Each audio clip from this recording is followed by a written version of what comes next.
Hello everyone, myself Anand Gupta. Welcome to all of you. I hope all of you are doing very well. बच्चों आप लोगों को याद होगा जब हम लोगों ने क्लास 11th का चैप्टर नंबर 1 स्टार्ट किया था तो उसमें हम लोग दो कॉन्सेप्ट तो क्लियर कर चुके थे, जो था हमारा लिमिटिंग रिएजेंट और एम्पेरिकल फार्मूला के बारे में। ठीक है, आज जो हम लोग बात करेंगे वो हम बात करेंगे कि रिएक्शंस जब होती हैं किसी भी सॉल्यूशन के अंदर तो उसमें क्या क्या चेंजेस आते हैं और हम लोग किस तरीके से उसे फाइंड आउट करते हैं।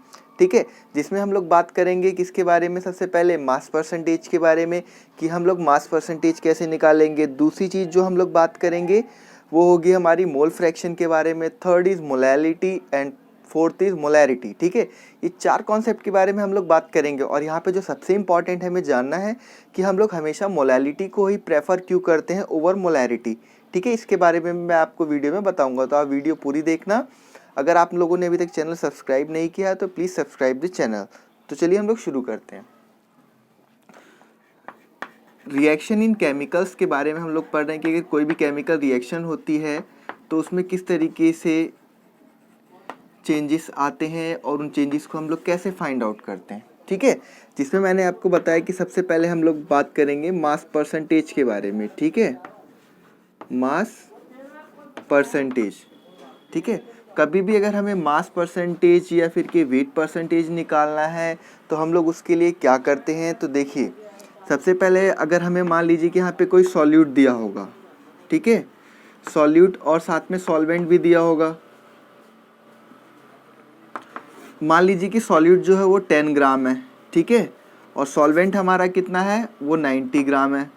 ठीक है बच्चों, अब क्या करना है, हमें जो है वो मास परसेंट निकालना है, किसका, सॉल्यूट का निकालना है। तो हम लोग कैसे निकालेंगे, सॉल्यूट को हम लोग ऊपर रख देंगे यानी कि 10 ग्राम, और टोटल हमारा सॉल्वेंट जो होगा, सॉल्वेंट को हम लोग क्या कर देंगे, नीचे रख देंगे। कितना है, सॉल्वेंट 90 और ये 10, पूरा सॉल्यूशन नीचे रखा जाएगा तो 100 हो जाएगा, इंटू में 100। ठीक है, परसेंटेज निकालने के लिए 100 से मल्टीप्लाई करते हैं, यानी कि कितना हो गया, 10% आ गया बच्चों। ठीक है, तो इस तरीके से हम लोग फाइंड आउट करेंगे। तो इसका फॉर्मूला क्या बनेगा, सॉल्यूट अपॉन में solution, mass of solute upon में मास ऑफ सॉल्यूशन इंटू में 100 हम लोग कर देंगे। ठीक है, सॉल्यूशन आप लोग जानते हो कि सॉल्यूशन क्या होता है, सॉल्यूशन सॉल्यूट और सॉल्वेंट को मिला के बनता है।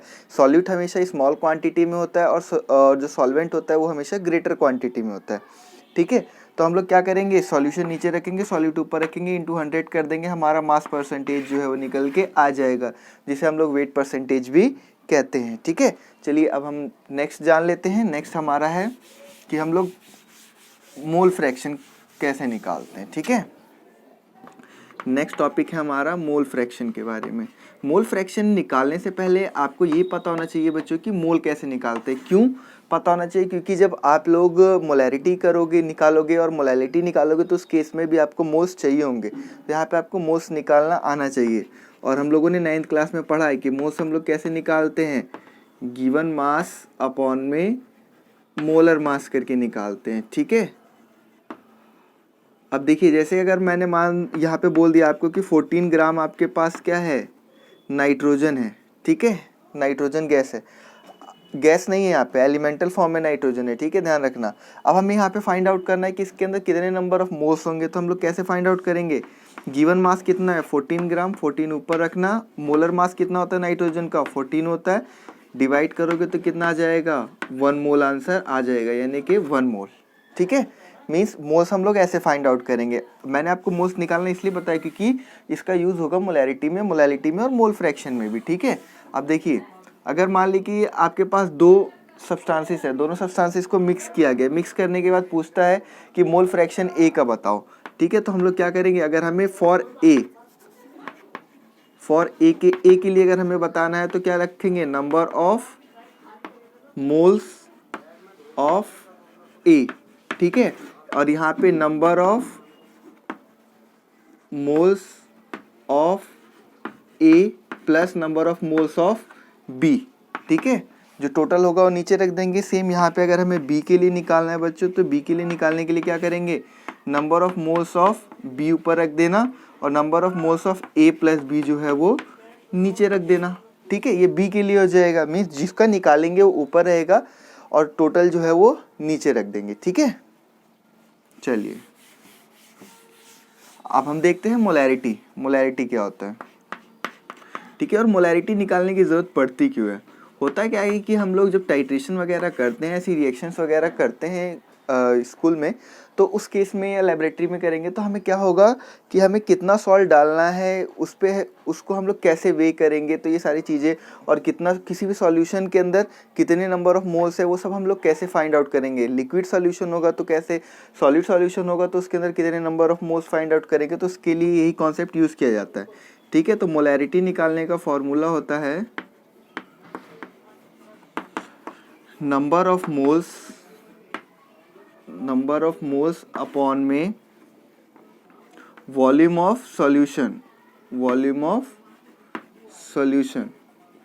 इन लीटर, ठीक है। इस चीज़ का ध्यान रखना, volume of solution in litre होना चाहिए। मींस नंबर ऑफ मोल्स आप लोग ऊपर रख दोगे, कितना वॉल्यूम है उस सॉल्यूशन का, कितना वॉल्यूम है उसको आप लोग नीचे रख दोगे। 1 लीटर है, 2 लीटर है, 3 लीटर है, जितना भी है, ठीक है ना।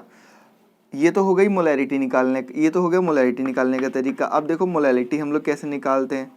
मोलैलिटी और मोलैलिटी जो है सुनने में बिल्कुल सेम है, लेकिन देखिए यहाँ पे इसकी एसआई यूनिट भी जो है उसका ज़रा ध्यान रखना बच्चों। जो इस मोलैरिटी की एसआई यूनिट होती है तो क्या होती है, कैपिटल एम होती है, और मोलैलिटी की क्या होती है, स्मॉल एम होती है, ठीक है। ये इसका सिंबल हो गया। एसआई यूनिट की बात करेंगे तो एसआई यूनिट क्या हो गया, नंबर ऑफ मोल्स, यानी कि मोल पर लीटर। एसआई यूनिट हो जाएगी मोल पर लीटर, और इसकी मोल पर किलोग्राम। क्यों होगी मोल पर किलोग्राम? होता क्या है, नंबर ऑफ मोल्स ऊपर रखेंगे हम लोग, और यहाँ पे mass of solvent in KG. यहाँ पे जो बच्चों हमारा सॉल्वेंट होगा ना वो क्या होगा, केजी में होगा, किलोग्राम में, यानी कि सॉलिड फॉर्म में होगा। तो क्या हो जाएगी, मोल पर किलोग्राम, ठीक है, मोल पर किलोग्राम हो जाएगा।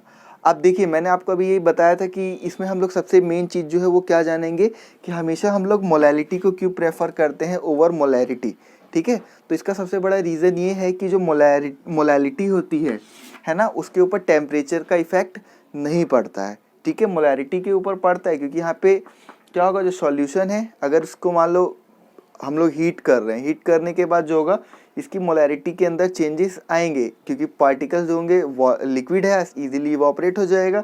लेकिन क्या होगा, यहाँ पे मोलैलिटी के अंदर सॉलिड होता है, हमारा जो सॉल्वेंट होता है वो सॉलिड होता है, दैट्स वाई इसके अंदर टेम्परेचर का इफेक्ट नहीं पड़ता। अगर मान लीजिए कि आपको एग्जाम में पूछता है कि हम लोग मोलैलिटी को हमेशा क्यों प्रेफर करते हैं ओवर मोलैरिटी, तो आपका रीज़न यही होना चाहिए कि मोलैलिटी के ऊपर टेम्परेचर का इफेक्ट नहीं पड़ता, ठीक है, और मोलैरिटी के ऊपर टेम्परेचर का इफेक्ट पड़ता है। अब अगली वीडियो में बच्चों हम लोग जानेंगे कि किस तरीके से हम लोग क्वेश्चंस, अगर मोलैरिटी और मोलैलिटी के क्वेश्चंस आते हैं तो उसको हम लोग किस तरीके से उसकी प्रॉब्लम्स को सॉर्ट आउट करेंगे। आई होप आप लोगों को वीडियो अच्छी लगी हो। अगर अच्छी लगी हो then please like this video. Also comment में आप लोग जो भी आपके आंसर्स हैं वो आप लोग क्वेश्चन से आप लोग पूछ सकते हो, ठीक है। And thank you for watching the video.